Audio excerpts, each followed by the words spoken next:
నాకు ఒక మిత్రుడు ఉండేవాడు. నేను రోజున అన్నాను, ఏమయ్యా నువ్వు రోజు ఎవరో ఒకరితో దెబ్బలాడతావు కదా, అసలు ఎవ్వరూ దెబ్బలాడకుండా నువ్వు దెబ్బలాడినా మౌనంగా ఉన్నా ఏం చేస్తావయ్యా, ఎలా దెబ్బలాడతావు అన్నా. దెబ్బలాడకపోతే నాకు నిద్ర పట్టదండి కోటేశ్వర. దెబ్బలాడకపోతే ఎవ్వరూ దెబ్బలాడకుండా అందరూ మౌనంగా ఉన్నారు, నువ్వేమన్నా ఊరుకున్నారు, ఏం చేస్తావు అన్నాను.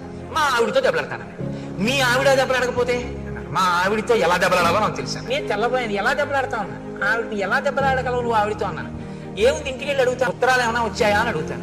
వచ్చాయి అందనుకోండి. కన్యాదానం ఎందుకు చేశాడు మీ నాన్న? కన్యాదానం చేసి నాతో పంపడం ఎందుకు, రోజుకో ఉత్తరం రాయడం ఎందుకు, నీకేమో పుట్టింటి మీద వ్యామోహం కల్పించడం ఎందుకు, నిమిషానికి ఒకసారి నువ్వు పుట్టింటి కడతాను అనిపించేటట్టుగా చేయడం ఎందుకు ఆపాది దానికి, ఆ పుట్టింట్లోనే ఉంచుకోపోయాడా, ఎందుకు ఇచ్చినట్టు పిల్లలని చెప్పి అయిన దానికి కాని దానికి చెలరైపోతాను అలా మెట్ల మీద.